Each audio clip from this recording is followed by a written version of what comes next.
نحمده ونصلي ونسلم على رسوله الكريم أما بعد فأعوذ بالله من الشيطان الرجيم بسم الله الرحمن الرحيم قل إنما أنا بشر مثلكم يوحى إلي أنما إلهكم إله واحد صدق الله المولانا العظيم إن الله وملائكته يصلون على النبي يا أيها الذين آمنوا صلوا عليه وسلموا تسليما اللهم صل على سيدنا مولانا محمد معدن الجود والكرم وآله وبارك وسلم صلاة وسلاما عليك يا سيدي يا رسول الله وعلى آلك وأصحابك أجمعين۔ حمد و صلاۃ کے بعد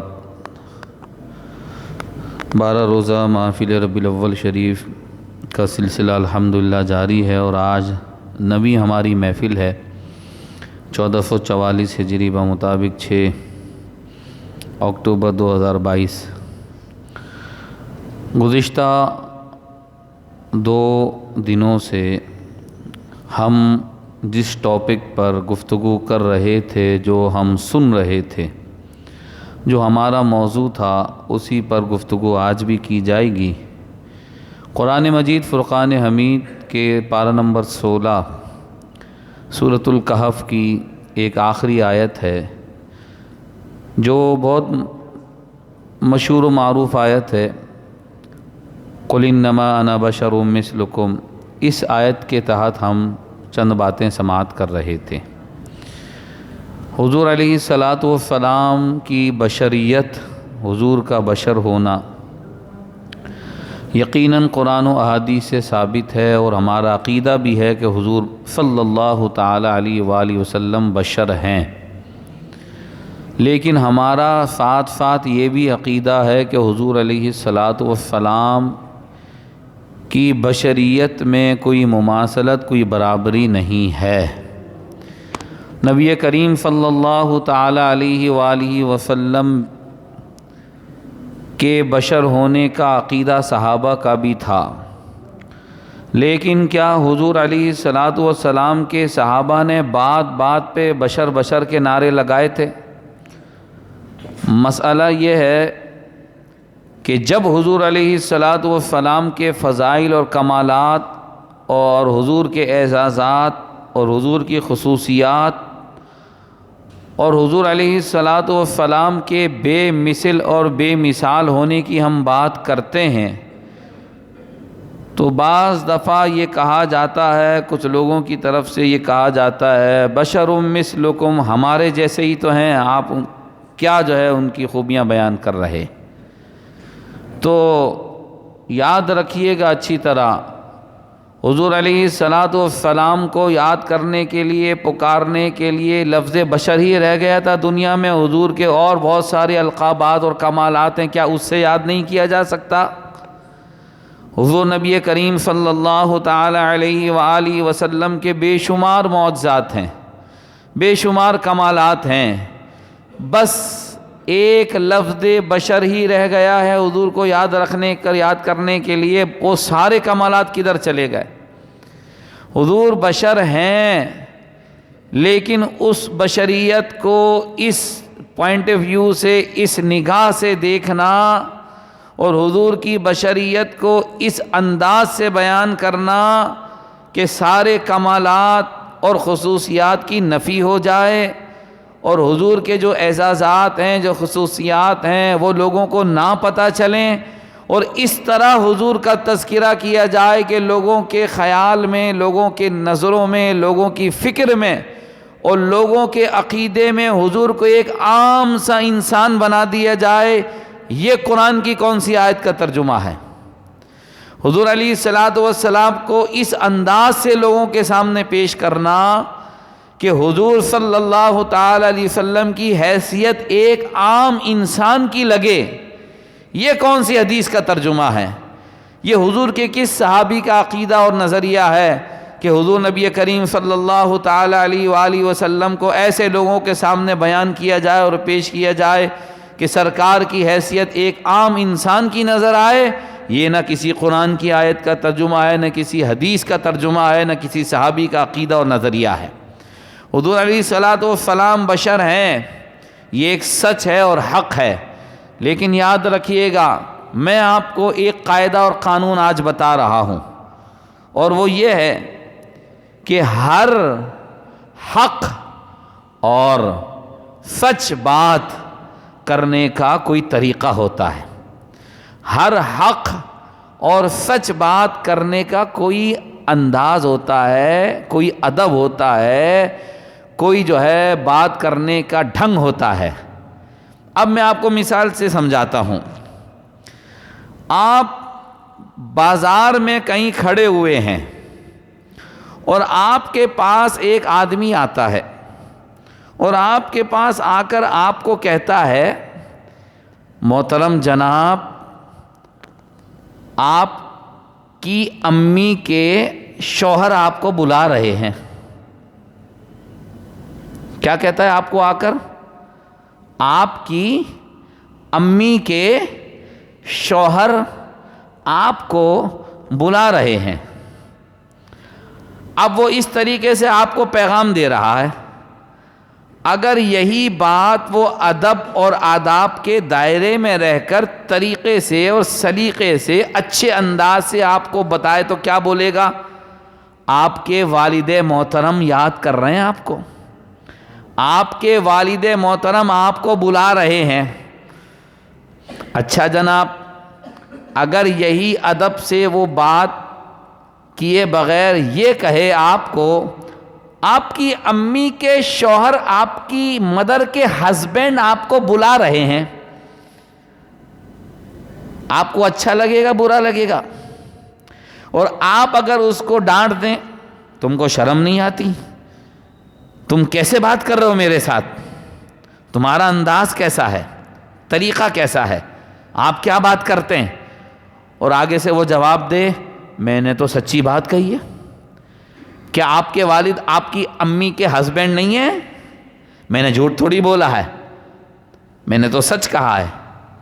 کیا آپ کے والد آپ کی امی کے شوہر نہیں ہیں؟ تو آپ کا جواب کیا ہوگا؟ آپ بولیں گے بچہ ہر سچی بات کرنے کا یہی طریقہ رہ گیا دنیا میں، ہر سچی بات کرنے کا یہی انداز رہ گیا ہے۔ اب جب ہم حضور کے کمال کی بات کریں تو آگے سے جواب ملے وہ تو بشر تھے۔ جب ہم حضور علی اپنے نبی کریم صلی اللہ تعالی علیہ وسلم اپنے آقا کی عظمت کو بیان کریں کہ جناب ان کے یہ اختیارات تھے، ان کی یہ طاقتیں تھیں، ان کی یہ قدرت تھی کہ ایک انگلی کا اشارہ ہو تو چاند ٹکڑے ہو جائے، ایک انگلی کا اشارہ ہو تو ڈوبا ہوا سورج واپس آ جائے، سرکار کا لعاب ہڈیاں جوڑ دے، بیماری کو دور کر دے، سرکار کا لعاب کھارے پانی کو میٹھا کر دے، سرکار علیہ الصلوۃ والسلام کا منہ مبارک پانی میں گھول کے پانی پلا دو تو بیمار کی بیماری دور ہو جائے۔ جب ہم حضور کی عظمتوں کا تذکرہ کریں تو آگے سے جواب کیا ملے؟ وہ تو ہمارے جیسے، وہ تو بشر تھے۔ تو اب آپ سے میں پوچھنا چاہتا ہوں لفظ بشر کو کہاں استعمال کیا جا رہا ہے؟ حضور کے بشر ہونے کو کس چیز کی نفی کرنے کے لیے استعمال کیا جا رہا ہے؟ ہم یہ کہتے ہیں کہ الفاظ کا استعمال صحیح ہونا چاہیے، اور الفاظ کو جب آپ استعمال کریں تو اس کا انداز ادب والا ہونا چاہیے، اس لیے کہ آپ اپنے گھر کے کسی شخص کو نہیں بلا رہے، آپ اپنے گھر کے کسی عام آدمی کو یاد نہیں کر رہے، آپ اللہ کے محبوب کا ذکر کر رہے ہیں، آپ اللہ کے محبوب کو یاد کر رہے ہیں، آپ اللہ کے محبوب کو پکار رہے ہیں، اور اللہ کے محبوب کو پکارنے کے بڑے ادب ہیں اور آداب ہیں۔ آپ اپنے والد کے بارے میں اتنا سچ بھی برداشت نہیں کر سکے، آپ اپنے ابو جان کے بارے میں، اپنے والد کے بارے میں اتنا بھی سچ برداشت نہیں کر سکے، اور آپ سے رہا نہیں گیا کہ آپ کو آ کے کوئی شخص یہ کہے آپ کی امی کے شوہر بلا رہے ہیں، آپ کو برا لگ گیا، آپ کو اچھا نہیں لگا، تو حضور علیہ الصلوۃ والسلام کے بارے میں بار بار بشر بشر بشر بشر کی تسبیح پڑھنا، بار بار بشر کے لفظ کو استعمال کرنا، صرف حضور کے کمالات کو چھپانے کے لیے؟ حضور کے بے شمار کمالات ہیں، آپ اس کا تذکرہ کریں نا۔ حضور علیہ الصلاۃ والسلام کہ ایک صحابی کا نام میں آج آپ کو بتا رہا ہوں، حضرت سلمہ بن اکوع رضی اللہ تعالیٰ عنہ حضور کے ایک صحابی ہیں۔ ان کا ایک واقعہ میں آپ کو سنا رہا ہوں، اور یہ واقعہ کب پیش آیا؟ خیبر کے دن ہوا یہ کہ ایک شخص نے حضرت سلمہ بن اکوع رضی اللہ تعالیٰ عنہ کے پاؤں پر ایک نشان دیکھا، جس سے یہ ظاہر ہوتا تھا کہ یہ کوئی چوٹ لگی ہے آپ کو۔ تو ان کے ساتھی نے، ان کے دوست نے پوچھا، سلمہ یہ بتاؤ تمہارے پاؤں میں یہ چوٹ کا نشان ہے، یہ کیسا ہے؟ کہا تمہیں کیا پتا، یہ تو بڑی گہری چوٹ لگی تھی مجھے، میرے کو اتنی گہری چوٹ لگی تھی کہ میری جو پنڈلی ہے، میری جو ٹانگ ہے وہ ٹوٹ گئی تھی، اور میرے ساتھی مجھے کہنے لگے یہ مر گیا، یہ اب زندہ نہیں رہے گا۔ اتنی تکلیف تھی اور اتنا شدید مجھے زخم لگا، چوٹ لگی، میرے بچنے کی امید نہیں تھی۔ ساتھیوں نے کہا یہ ابھی مر جائے گا، یہ اس کا انتقال ہو جائے گا۔ کہا پھر کیا ہوا؟ کہا پھر کیا ہونا تھا، میں اپنی ٹوٹی ہوئی ٹانگ، ٹوٹی ہوئی ہڈی لے کر حضور کی بارگاہ میں حاضر ہو گیا، حضور کے پاس میں حاضر ہو گیا۔ حضور علیہ الصلاۃ فأتیت النبی صلی اللہ علیہ وآلہ وسلم، میں حضور کی خدمت میں حاضر ہوا، اور حضور علیہ الصلاۃ والسلام نے پھر کیا کیا؟ توجہ رکھیے، فنفث فیہ ثلاث نفثات، کہا حضور علیہ الصلاۃ والسلام نے 3 مرتبہ میری ٹوٹی ہوئی ہڈی پر پھونک ماری، دم کیا۔ کل تک آپ نے جو کچھ سنا تھا وہ حضور کے لعاب دہن تھوک مبارک کے کمالات سنے تھے، کہ حضور کا تھوک مبارک کیسے جو ہے بیماری دور کرتا تھا اور شفا ملتی تھی۔ یہاں سرکار نے پھونک ماری، دم کیا۔ اب جو ہمارے علماء دم کرتے ہیں، قرآن کی آیت پڑھتے ہیں، دم کرتے ہیں، پھونکتے ہیں، اس کی دلیل، اس کی اصل یہ حدیث مبارکہ کہتے ہیں سرکار نے صرف پھونک ماری اور دم کیا، وہ ٹوٹی ہوئی ہڈی حضور کے دم کرنے سے فوراً جڑ گئی، یہاں تک کہ ہڈی جڑنے کے بعد درد بھی باقی نہ رہا، درد بھی ختم ہو گیا۔ میں آپ سے پوچھنا چاہتا ہوں، میری اور آپ کی پھونک، جو کہے نبی ہماری طرح وہ بھی ذرا پھونک مار کے دیکھ لینا۔ حضرت عیسیٰ علیہ الصلاۃ والسلام کے معجزات قرآن مجید میں بیان ہے، انی انفخ فیہ من الطین فی کہیت الطیر فانفخ فیہ فیکون طیرا باذن اللہ۔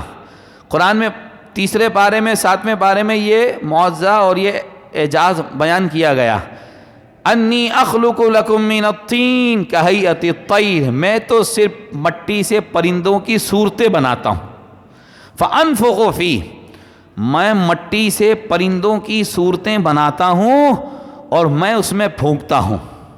اللہ اکبر، نبی کا پھونکنا، نبی بشر تو ہے لیکن کیسا بشر ہے، کیسی اعلیٰ بشریت ہے حضور علیہ الصلاۃ والسلام کی۔ حضرت عیسیٰ فرماتے ہیں مٹی کی بنی ہوئی صورتوں میں میں پھونکتا ہوں تو اللہ کے حکم سے پرندے بن کر اڑنا شروع کر دیتے ہیں۔ سبحان اللہ، حضرت عیسیٰ نے ایک پھونک کیا مار دی، وہ تو مٹی تھی، اب جناب اس کا پر بھی بن گیا مٹی سے، اس کا گوشت بھی بن گیا، اس کا سر بھی بن گیا پرندے کا، کلرفل پرندہ بھی بن گیا، اور سب سے بڑھ کر عیسیٰ کی پھونک سے جان بھی آ گئی۔ پھونک کس نے ماری؟ عیسیٰ علیہ السلام نے۔ تو اللہ کا حکم آ گیا تو جواب آگے سے کیا دیا جاتا ہے؟ مولانا صاحب بات یہ ہے کہ وہ تو اللہ کا حکم آیا تھا نا، تبھی تو پرندہ بنا تھا۔ میں نے کہا تم صبح سے شام تک پھونکے مارتے رہو، تمہارے اس لیے اللہ کا حکم نہیں آئے گا؟ ہاں، آپ صبح سے شام تک پھونکے مارتے رہو، آپ کے لیے اللہ کا حکم نہیں آئے گا؟ کیوں؟ اس لیے کہ وہ امام البشر ہیں، سید البشر ہیں، وہ اعلیٰ بشر ہیں اور ہم ناقص بشر ہیں۔ جس نے حضور علیہ الصلاۃ والسلام کو رسالت کے نقطۂ نظر سے دیکھا اس کا ایمان بچ جائے گا، اور جس نے حضور کو بس یہ بشر اور نقطۂ بشریت تک ہی محدود کر دیا، اس کا ایمان محفوظ کیسے رہے گا؟ آپ مجھے بتائیں۔ سرکار اپنی بشریت میں یکتا ہیں، اکیلے ہیں، بے مثل ہیں، بے مثال ہیں۔ اور پھر آگے سے ہمیں ایک بات اور کہی جاتی ہے، بھائی وہ تو بندے تھے نا، ہم بھی تو بندے، وہ بھی تو اللہ کے بندے، ہم بھی تو اللہ کے بندے. تو میں نے کہا پھر آپ کیا ثابت کرنا چاہتے ہیں؟ کہا بھائی وہ بھی اللہ کے بندے، ہم بھی اللہ کے بندے، بندے تو سب برابر ہوتے ہیں. ہم نے کہا یہ کون سی کتاب میں لکھا بندے سب برابر ہوتے ہیں؟ یہ قرآن کی کس آیت کا ترجمہ ہے کہ بندے سارے برابر ہوتے ہیں؟ تم عام بندوں کو برابر کرتے ہو، اللہ نے نبی بھی بنائے تو درجات، کمالات، معجزات، فضائل، خصوصیات میں نبی برابر نہیں تو عام انسان کیسے برابر ہیں؟ دنیا میں سارے بندے برابر نہیں ہیں عہدوں کے اعتبار سے اور طاقت کے اعتبار سے. کوئی بڑا عہدہ رکھتا ہے، کوئی چھوٹا عہدہ رکھتا ہے، یہ تو دنیا کا نظام ایسا ہے. تو پھر انبیاء کرام علیہم الصلوۃ والسلام کے کمالات، نہیں بندے سب برابر ہوتے ہیں. ہم نے کہا غلط، ایسا نہیں ہے، بندے سب برابر نہیں ہوتے. ایک آپ بھی تو بندے ہیں، آپ قبلے کی طرف منہ کرتے ہیں نماز پڑھنے کے لیے، ایسا ہی ہے؟ آپ قبلے کی طرف منہ کرتے ہیں نماز پڑھنے کے لیے.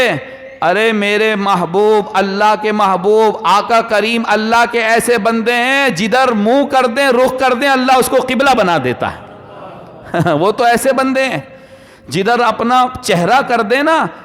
نماز شروع کی تھی بیت المقدس کی طرف منہ کر کے. اس پر میرا پرسوں کا 2 دن پہلے مکمل گھنٹے کا بیان اسی کے اوپر تھا کہ قبلہ کیسے تبدیل ہوا. شروع کی تھی نماز بیت المقدس کی طرف منہ کر کے، لیکن دوران نماز حضور کا دل بدل گیا، ارادہ بدل گیا کہ کعبہ قبلہ ہونا چاہیے. تو آپ دیکھیے جب رخ مصطفیٰ کعبے کی طرف کیا تو صحابہ کو تو نہیں پتا تھا نا کہ کیوں کیا. صحابہ تو حضور کے چہرے کو دیکھتے تھے کہ نماز کے شروع میں چہرہ بیت المقدس کی طرف ہے تو ہمارا چہرہ بھی بیت المقدس کی طرف ہے، اور 2 رکعتوں کے بعد حضور اپنا چہرہ کعبے کی طرف کر لیتے ہیں. تو صحابہ کو نہیں پتا تھا کہ قبلہ چینج ہوا. انہوں نے کہا مصطفیٰ کا چہرہ چینج ہو گیا، حضور کا چہرہ بیت المقدس سے ہٹ گیا اور کعبے کی طرف چلا گیا. تو صحابہ نے نماز میں اپنا چہرہ حضور کے چہرے کی طرف کر دیا. تو حضور تو اللہ کے ایسے بندے، اللہ اکبر، قبلہ بنا دیتے ہیں جدھر حضور اپنا چہرہ کر دیتے ہیں. کیسے پیارے بشر ہیں، کیسے پیارے بشر ہیں. آپ کا لعاب کھارے پانی میں جاتا ہے، کنویں میں جاتا ہے تو جناب وہ بھی میٹھا ہو جاتا ہے. میدان بدر میں، غزوہ بدر میں، اسلام کی پہلی جنگ، حضور کے ایک صحابی حضرت عکاشہ رضی اللہ تعالی عنہ، حضرت عکاشہ رضی اللہ تعالی عنہ کو حضور نے کھجور کی ایک شاخ دی، کھجور کے درخت کی ایک ٹہنی دی اور فرمایا عکاشہ جاؤ اس سے جہاد کرو. آپ اندازہ لگائیے دشمن کے پاس بہترین تلوار، اور سرکار اپنے غلام کو کیا دے رہے ہیں لڑنے کے لیے؟ ایک لکڑی اسٹک، ایک کھجور کے تنے کی شاخ دے رہے ہیں. اب حضور کے صحابی یہ نہیں کہتے یا رسول اللہ سامنے تلوار ہے لوہے کی، میرے ہاتھ میں لکڑی کی ٹہنی، میرے ہاتھ میں اسٹک، میں کیسے لڑوں گا؟ وہ یہ نہیں دیکھتے تھے کہ ہاتھ میں کیا آ رہا ہے، حضور کے صحابہ دیکھتے تھے کس کے ہاتھ سے آ رہا ہے. وہ یہ دیکھتے تھے کس کے ہاتھ سے ہو کر آ رہی ہے چیز، وہ یہ دیکھتے تھے. ہمارا اور آپ کا منہ ایسا ہے، تھوکتے ہیں تو تھوک جراثیم کے ساتھ آتا ہے، ایسا ہی جرمز ہوتے ہیں، اس میں جراثیم ہوتے ہیں اور ہر جگہ تھوکنے سے منع کیا جاتا ہے. ہم اور آپ پانی میں تھوک ڈال کے کسی کو دے سکتے ہیں؟ کسی کی جرت ہے، ہمت ہے کہ کسی کو پانی پلائے اور اپنا تھوک ڈال کے پلائے؟ اللہ اکبر. حضور علیہ الصلوۃ والسلام کے لعاب دہن کے کتنے واقعات میں نے آپ کو کل سنائے تھے. حضور نبی کریم صلی اللہ تعالی وسلم نے اسٹک دی حضرت عکاشہ کو، اور ہے بدر کا میدان اور تابر توڑ حملے ہو رہے ہیں کافروں کی طرف سے. 1000 کافر، 313 مسلمان. ایک تو تعداد میں کم، ایک تو گنتی میں کم مسلمان، دوسرا ہتھیار نہیں ہے مسلمان کے پاس، کیسے لڑیں گے؟ حضرت عکاشہ کہتے ہیں حضور نے ایک کھجور کی ٹہنی شاخ مجھے عطا فرمائی، فرمایا عکاشہ جاؤ لڑو کافروں سے. حضرت عکاشہ کہتے ہیں میرے ہاتھ میں وہ ٹہنی آئی، میں کافروں سے لڑنے کے لیے آگے بڑھا. خدا کی قسم دیکھنے میں وہ لکڑی تھی، کام تلوار کا کرتی تھی، کام تلوار کا ہو رہا تھا. اللہ اکبر. اب میں آپ سے ایک سوال کرتا ہوں, چائنا کہاں پہنچ گیا؟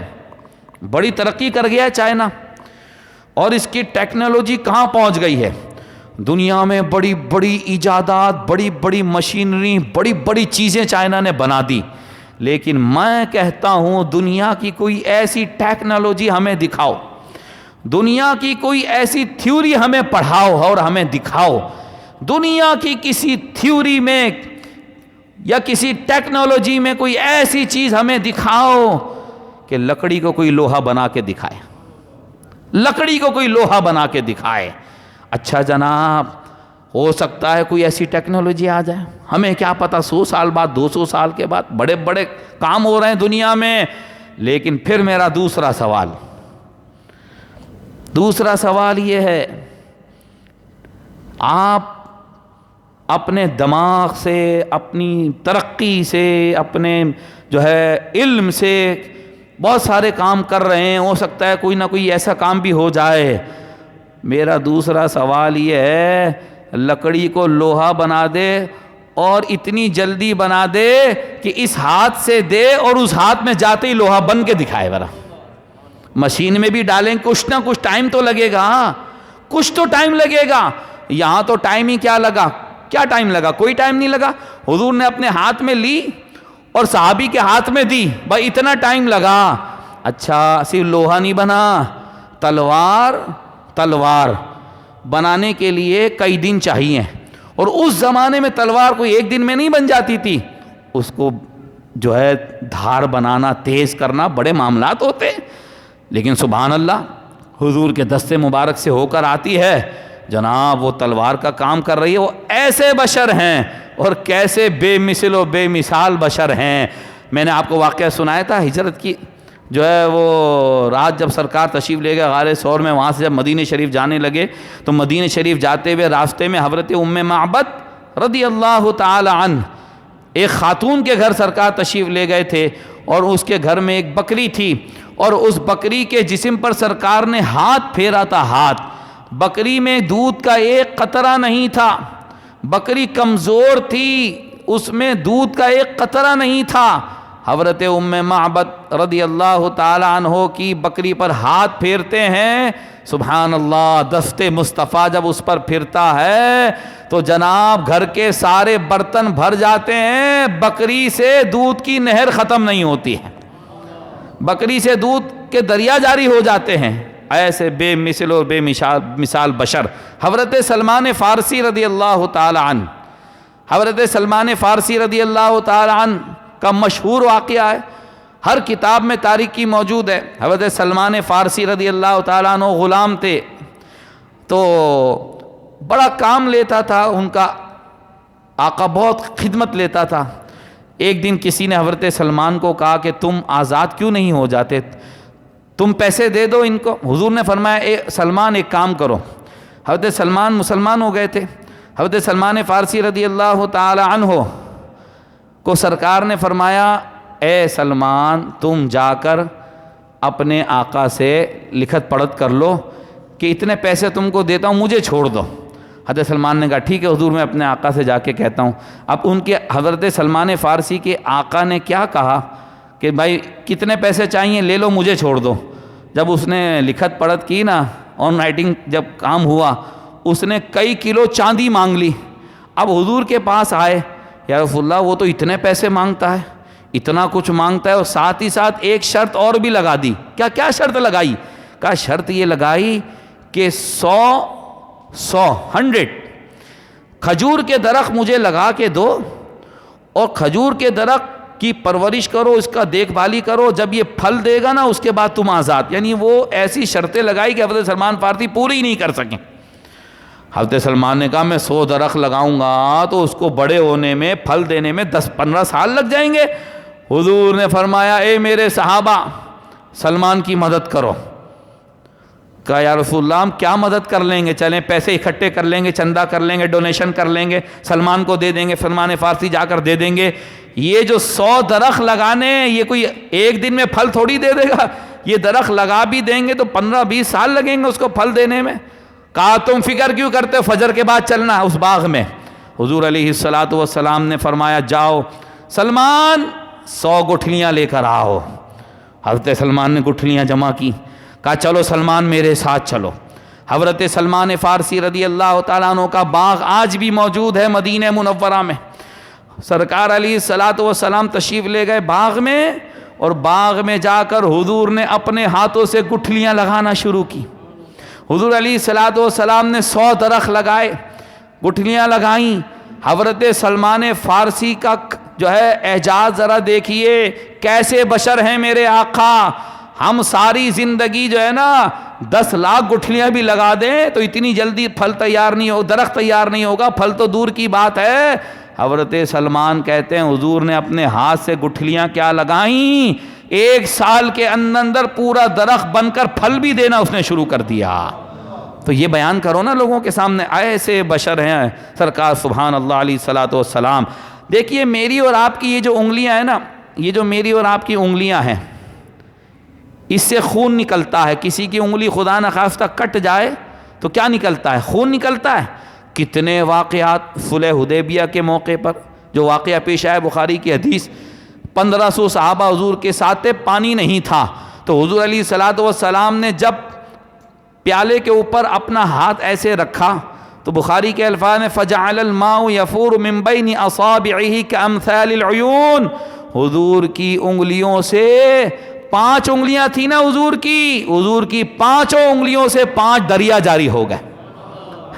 انگلیوں سے جہاں خون نکلتا ہے میرے مصطفیٰ کی مبارک انگلیوں سے پانی کے چشمے نکلتے۔ اچھا ایک بات بتائیے، زمزم جو ہے، زمزم آب زمزم، اس میں شفا ہے، اس میں غذا ہے، دونوں چیزیں ہیں، شفا بھی ہے، وٹامنز بھی ہیں، طاقت بھی ہے۔ اللہ اکبر، اس آب زمزم میں اتنا جو ہے وہ اتنا تبرک، اتنی برکت کہ شفا بھی ہے، وٹامنز بھی ہیں، سب کچھ ہے۔ قربان جائیے حضور کی انگلیوں سے نکلا ہوا پانی، میرے آقا کی انگلیوں سے جو پانی نکلا تھا وہ پانی کتنا بابرکت و شفا والا ہوگا۔ اچھا حضرت جابر سے کسی نے پوچھا کتنے تھے آپ؟ کام 1500 صحابہ تھے، لیکن جس طریقے سے حضور کی انگلیوں سے پانی نکل رہا تھا نا، 1 لاکھ بھی ہوتے نا سب پانی پی لیتے، پانی ختم ہونے والا نہیں تھا وہ۔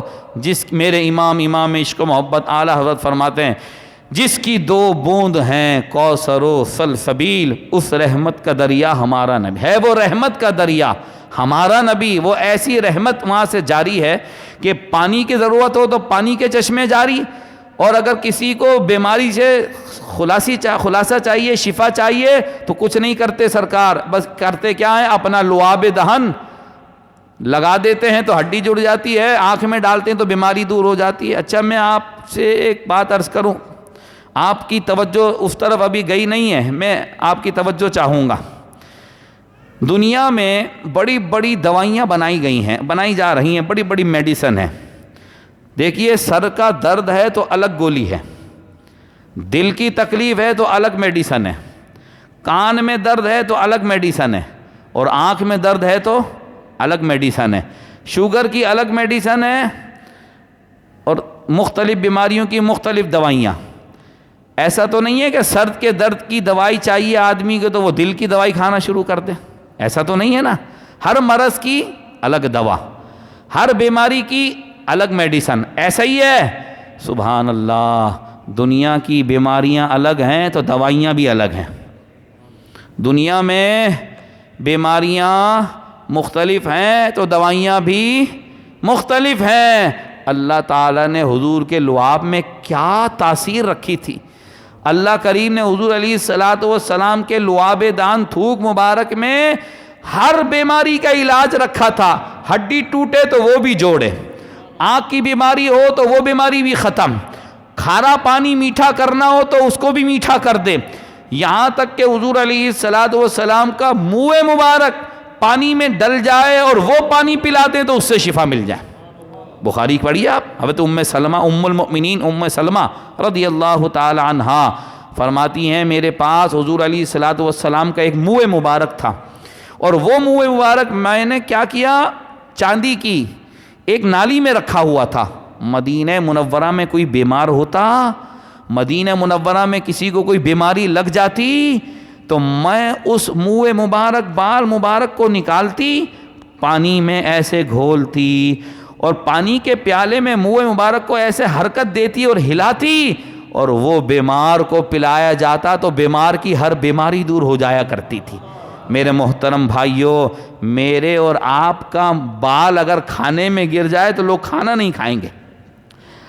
میرے اور آپ کا بال اگر کھانے میں گر جائے تو کھانا کوئی نہیں کھاتا۔ حضور علیہ الصلوۃ والسلام کو منہ مبارک پانی میں گھول کر پانی پلایا جائے تو بیماریاں دور ہو رہی ہیں۔ تو حضور جیسا تو کبھی کوئی ہوا ہی نہیں ہے، کوئی نبی حضور جیسا نہیں ہے، کوئی نبی حضور جیسا نہیں ہے۔ تو میرے اور آپ کا جیسا عام انسان حضور کی برابری، حضور کی جو ہے وہ مثل ہونے کا کوئی دعویٰ کرے، عام بشر، ارے خاص بشر، انبیاء حضور کے برابر نہیں ہو سکتے، تو یہ برابری کا دعویٰ کیسا ہے؟ بالکل غلط دعویٰ ہے۔ تو کل میں نے آپ کو ایک حدیث شریف سنائی تھی، وہ صحیح بخاری صحیح مسلم کی حدیث تھی۔ اس میں یہ تھا کہ وہ تھوڑا سا کھانا تھا، حضور نے آٹے میں ڈال دیا تھا، وہ اپنا تھوک مبارک اور سالن میں بھی ڈال دیا تھا، تو 1000 تو صحابہ تھے حضور کے جنہوں نے کھانا کھایا تھا، وہ کھا کر چلے گئے۔ تو بعد میں پھر مدینہ شریف کے دوسرے لوگ آئے تو سب نے کھایا، لیکن کھانا بالکل کم نہ ہوا۔ اب اس ایک معجزے میں کتنے سارے معجزے، میری مائیں بہنیں سن رہی ہیں، میں ان سے عرض کروں، آپ کے گھر میں کسی کی دعوت رکھی گئی اور 10 افراد کو بلایا گیا کہ بھئی 10 افراد آئے ہیں کھانے کے لیے۔ اب 10 آدمیوں کا کھانا پک گیا، اسی دوران 50 آدمی اور آ گئے۔ اب کیا کریں گی مائیں بہنیں گھروں میں؟ ظاہر سی بات ہے، اب 50 آدمیوں کو مزید کھلانا ہے تو سالن بڑھانے کے لیے پانی بھی اور ڈالنا ہوگا، گوشت بھی اور ڈالنا ہوگا، مسالے بھی بڑھانے ہوں گے، ہر چیز بڑھانی ہوگی نا، پتیلا بھی بڑا رکھنا پڑے گا۔ یہ تو نہیں ہو سکتا کہ اسی پتیلے میں جس میں 10 آدمیوں کا کھانا بنا ہے اسی پتیلے میں 50 آدمیوں کا کھانا مزید بڑھا دیا جائے، یہ تو نہیں ہو سکتا نا بھائی، پتیلا بھی بڑا ہونا چاہیے، آئٹمز بھی بڑھانی پڑیں گی۔ لیکن قربان جائیے حضور علیہ الصلوۃ والسلام کے لعاب دہن تھوک مبارک پر چھوٹی سی پتیلی ہے، اس میں جاتا ہے تقریباً 8 سے 10 آدمیوں کا کھانا ہے۔ 1000 تو صحابہ کھائیں، 400 مزید بعد میں کھائیں، 1400-1500 لوگ کھائیں، پتیلی بھی وہی، کھانا بھی اتنا، نہ گوشت بڑھایا، نہ پانی بڑھایا، نہ مسالے بڑھائے، اس میں سارا کام ہو گیا۔ کیا مطلب؟ صرف کھانا بڑھ گیا۔ کیسے؟ اور پھر دیکھیے 10 آدمیوں کا کھانا بنائیں گے کتنی گیس لگے گی، اور 1000 آدمیوں کا کھانا بنائیں تو کتنی گیس لگے گی۔ اس زمانے میں گیس نہیں تو لکڑیوں پر کھانا پکتا تھا، تو لکڑیوں پر آپ کھانا پکائیں، 10 آدمیوں کا کتنی لکڑی لگیں گی، اور پھر 1000 یا 1500 افراد کا کھانا پکائیں تو کتنی لکڑیاں لگیں گی۔ تعداد بڑھانی پڑے گی ہر چیز کی، نہ لکڑیاں بڑھائیں، نہ پانی بڑھایا، نہ گوشت بڑھایا۔ 10 آدمیوں کا گوشت تھا، کتنی بوٹیاں ہوں گی میں آپ سے پوچھنا چاہتا ہوں، لیکن بوٹیاں بھی بڑی، سالن بھی بڑا، شوربہ بھی بڑا، مسالے بھی بڑے، کھانا بھی بڑا، اور 1500 صحابہ نے کھایا۔ حضور کے ایک لعاب دہن سے کتنی ساری چیزیں بڑھ گئیں، کتنی ساری چیزوں کا اضافہ ہو گیا۔ حضور کے ایک صحابی تھے حضرت عتبہ بن فرقد رضی اللہ تعالی عنہ۔ حضرت عتبہ کہتے ہیں کہ ایک دن میری بیوی ام عاصم کہنے لگی، عتبہ ایک بات سمجھ میں نہیں آئی۔ کہا کیا ہو گیا؟ کہا ایک بات سمجھ میں نہیں آئی کہ ہم لوگ اچھی سے اچھی عطر استعمال کرتے ہیں، اچھی سے اچھی خوشبو لگاتے ہیں، اور حضرت عتبہ کی 4 بیویاں تھیں، تو 4 بیویاں تھیں، چاروں بیویاں اچھی سے اچھی عطر لگاتی کہ ہماری عطر ہمارے شوہر کو پسند آ جائے۔ تو حضرت عتبہ کی بیوی کہنے لگی اتنی اچھی اچھی عطر ہم لگاتے ہیں، مگر عجیب بات ہے ہماری اچھی سے اچھی عطر تمہارے جسم سے آنے والی خوشبو کے برابر نہیں ہے۔ عتبہ ایک بات تو بتاؤ، تمہارے جسم سے جو خوشبو آتی ہے یہ تم کیا لگاتے ہو؟ تمہارے جسم سے خوشبو اتنی اچھی آتی ہے، ہماری عطر کسی کام کی نہیں ہے تمہارے جسم سے آنے والی خوشبو کے مقابلے میں۔ حضرت عتبہ نے پھر راز کھولا. حضرت عتبہ نے کہا اصل میں میرے جسم پہ دانے ہو گئے تھے، دانے ہو گئے تھے. ایک دن میں حضور کی بارگاہ میں حاضر ہوا. حضور نے فرمایا عتبہ آج تم کسی تکلیف میں ہو؟ یا رسول اللہ جی تکلیف ہے. کہا کیا تکلیف ہے؟ عرض کی میرے جسم میں دانے ہو گئے ہیں، دانے ہو گئے ہیں اور مواد جمع ہو گیا ہے اور بہت تکلیف ہے مجھے. تو کہا اچھا اپنا کرتا اتارو، قمیص اتارو. سرکار نے فرمایا عتبہ اپنی قمیص اتارو. لباس قمیص پہنے ہوئے تھے، کہا اتارو. میں نے اپنی قمیص اتاری. حضور علیہ الصلاۃ والسلام نے اپنا لعاب دہن تھوک مبارک ایسے ہاتھوں میں لگایا اور اپنا تھوک مبارک ہاتھوں میں مل کر میرے جسم پر وہ تھوک لگایا. خدا کی قسم آج تک میرا جسم مہک رہا ہے خوشبو سے. کہا یہ خوشبو عطر کی نہیں ہے، یہ پرفیوم کی خوشبو نہیں ہے، یہ میرے آقا کے لعاب دہن کی خوشبو ہے. حضور کا پسینہ مبارک ایسا مہکتا ہوا ہوتا تھا. حضرت ام سلیم رضی اللہ تعالی عنہا، حضرت انس بن مالک رضی اللہ تعالی عنہ کی والدہ محترمہ جو حضور کی رشتے میں بھی تھیں، حضرت ام سلیم ایک دن حضور کے پسینے کو جمع کر رہی تھیں. گرمی کا موسم، سرکار چٹائی پہ آرام فرما اور حضور کے جسم سے پسینے ٹپک رہے ہیں. حضرت ام سلیم اپنی بوتل میں جمع کر رہی ہیں. سرکار نے فرمایا ام سلیم یہ کیا کر رہی ہو؟ کہا یا رسول اللہ یہ آپ کا پسینہ میں شیشی میں ڈال رہی ہوں. کیا کرو گی؟ عرض کی یا رسول اللہ ہمارے گھروں میں جب شادیاں ہوتی ہیں ہم عطر کی جگہ، خوشبو کی جگہ آپ کا مبارک پسینہ لگا لیتے ہیں، اور آپ کے مبارک پسینے میں ایسی خوشبو ہے جس دن آپ کا مبارک پسینہ ہم استعمال کرتے ہیں مدینہ منورہ کی عورتیں، خواتین ہم سے پوچھتی ہیں یہ عطر کہاں سے لے کر آئی ہو؟ تو ہمارا جواب یہ ہوتا ہے یہ عطر دنیا میں اللہ نے مصطفیٰ کے پسینے میں رکھا ہے، یہ اللہ نے حضور کے پسینے میں رکھا ہے. میرے امام اعلیٰ حضرت فرما گئے واللہ جو مل جائے میرے گل کا پسینہ. اعلیٰ حضرت حضور کو گل مانے پھول فرما رہے ہیں کہ میرے آقا ایسے پھول ہیں، واللہ جو مل جائے میرے گل کا پسینہ، آقا کا پسینہ اگر مل جائے مانگے نہ کبھی عطر. اگر کسی کو حضور کا پسینہ مل جائے تو اسے عطر کی ضرورت ہی نہیں رہتی ہے، وہ مانگتا ہی نہیں ہے عطر. مانگے نہ کبھی عطر، نہ پھر چاہے دلہن پھول، نہ پھول مانگو گے نہ عطر مانگو گے. اللہ نے حضور کے پسینے میں وہ تاثیر رکھی ہے. اللہ اکبر. میرے اور آپ کے پسینے میں بدبو ہے اور حضور کے پسینے میں، ارے پسینہ تو بہت بڑی عظمت والی شے ہے. میرے آقا کے صحابہ فرماتے ہیں حضور علیہ الصلاۃ والسلام جس گلی سے گزرتے تھے وہ گلی خوشبو سے مہکنا شروع ہو جاتی تھی، بدن مبارک میں ایسی خوشبو. تو ایسے بشر ہیں ہمارے آقا، ایسے جو ہے یکتا اور اعلیٰ بشر ہیں کہ ان کی بشریت عام نہیں ہے.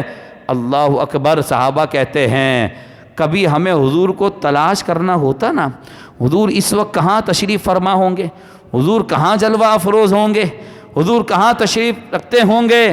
کہتے ہیں ہم مکہ شریف، مدینہ شریف کی گلیوں میں ذرا چکر لگاتے تھے، جس گلی سے خوشبو آتی تھی سمجھ جاتے تھے سرکار یہاں سے گزرے ہیں، یہاں سے تشریف لے گئے ہیں. اللہ کریم نے میرے آقا کے بدن مبارک کو، جسم مبارک کو ایسا بے مثل اور بے مثال بنایا. سرکار کا ایک لعاب دہن ہے، ہر قسم کی تاثیر ہے اس میں، ہر قسم کے مرض کی دوا اس لعاب دہن میں ہے. حضور کے ایک صحابی تھے حضرت فرقد، یہ نابینا ہو گئے، آنکھ چلی گئی ان کی، اور وہ یہ بھی کتابوں میں ملتا ہے کہ ان کا پاؤں، حضرت فرقد کا جو پاؤں ہے نا وہ کسی زہریلے سانپ کے انڈوں کے اوپر لگ گیا، تو اس کی وجہ سے اس زہر کا اثر ایسا ہوا کہ ان کی آنکھ چلی گئی، نابینا ہو گئے. اللہ اکبر.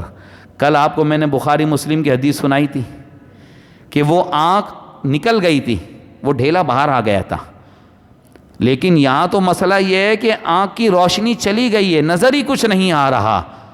حضرت فرقد رضی اللہ تعالی عنہ حضور کے پاس آئے، اپنی شکایت کی، یا رسول اللہ ایسے میری روشنی بینائی چلی گئی ہے۔ حضور نے تو نہیں فرمایا اب چلی گئی تو میں کیا کر سکتا ہوں، اب تمہاری روشنی بینائی تو چلی گئی، غیر اللہ کیا کر سکتا ہے، اب جاؤ اللہ سے دعا کرو، 2 رکعت نفل پڑھو، اللہ سے مانگو، میرے پاس کیا ہے، نا واہ کیا جود و کرم ہے شہ بطحا تیرا، اے بطحا کے شاہ اور بادشاہ، اے مدینے کے مصطفیٰ، آپ کے کرم کی کیا بات ہے، مانگنے والا جو بھی مانگنے آئے نہیں سنتا ہی نہیں، مانگنے والا تیرا، جو مانگا وہ مل گیا۔ آنکھ مانگی تھی، روشنی مانگی تھی، آقا کریم صلی اللہ علیہ وسلم نے اپنا دست مبارک پھیرا، اپنے دست مبارک پھیرا، اللہ اکبر، صحابی رسول کہتے ہیں میری آنکھ روشن ہو گئی، میں دیکھنے والا بن گیا۔ کتنے واقعات ہیں میرے بھائی، کتنے واقعات ہیں، کوئی ایک واقعہ ہے، اللہ اکبر۔ تو حضور ظاہری صورت میں ہمارے جیسے ہیں۔ اور آخری بات عرض کر کے اجازت چاہتا ہوں، آخری بات، حضور کی مثلیت، حضور جیسا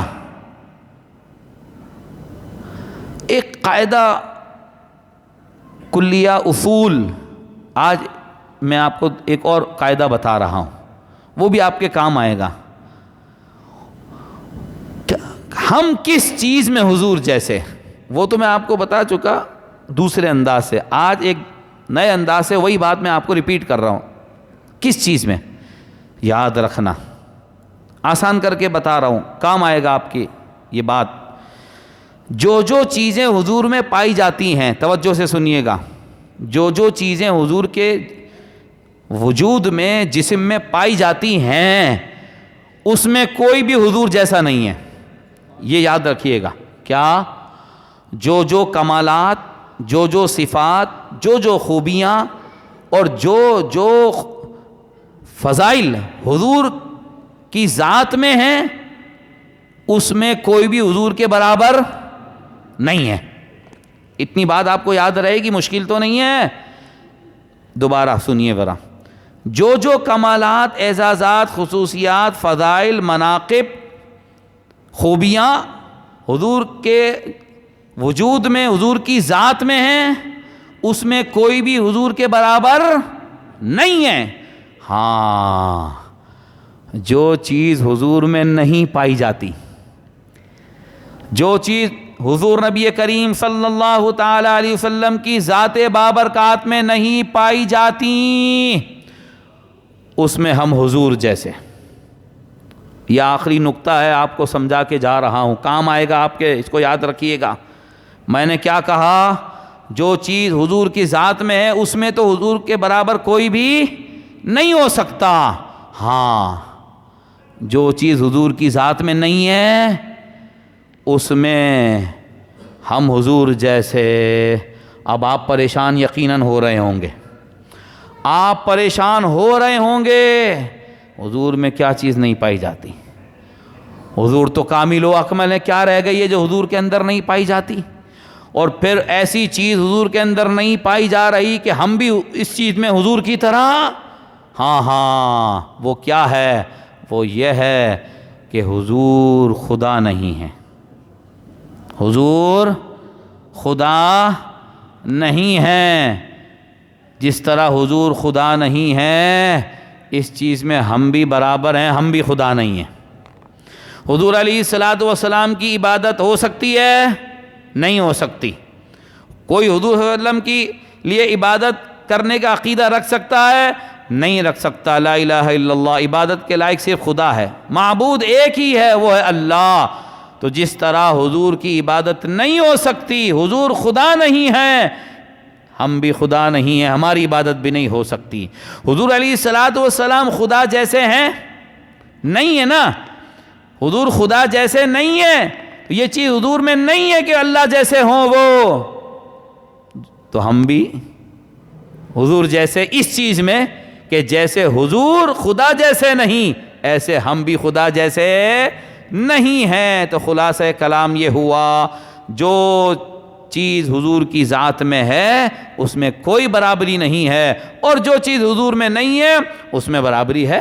حضور خدا نہیں، ہم خدا نہیں، حضور خدا کے بیٹے نہیں، ہم خدا کے بیٹے نہیں، حضور خدا جیسے نہیں، ہم خدا جیسے نہیں، بس یہی ہے مثلیت، یہی ہے برابری۔ ورنہ اس کے علاوہ نبی کریم صلی اللہ تعالی علیہ وسلم سے ہمسری، برابری کسی چیز میں نہیں ہے۔ میں نے 2 مثالیں دی تھی، کل بھی دی اور آج بھی دی، اور آج اسی پر اپنی گفتگو کو ختم کرتا ہوں کہ انسان کا ایک ہے پسینہ اور ایک ہے انسان کا تھوک، یہ دونوں چیزیں قابل پسند نہیں ہوتی ہیں۔ کوئی بھی انسان کسی انسان کے پسینے کو پسند نہیں کرتا، کوئی بھی انسان کسی انسان کے تھوک کو پسند نہیں کرتا، کوئی بھی انسان کسی کے پسینے کو ہاتھ میں لے کے اپنے منہ پہ نہیں لگاتا، کوئی بھی انسان کسی کے تھوک کو ہاتھ میں لے کر نہیں چاٹتا، کوئی بھی انسان کسی کے لعاب کو اپنے منہ میں نہیں لیتا، لیکن میرے مصطفیٰ کا پسینہ ایسا، میرے مصطفیٰ کا مبارک تھوک ایسا، ارے جسم تو جسم، صحابہ حضور کے تھوک کو کھانے میں ڈال کر کھا لیا کرتے تھے، پانی میں ڈال کر پی لیا کرتے تھے، حضور کا مبارک پسینہ اپنے کپڑوں پہ بدن پہ لگا لیا کرتے تھے۔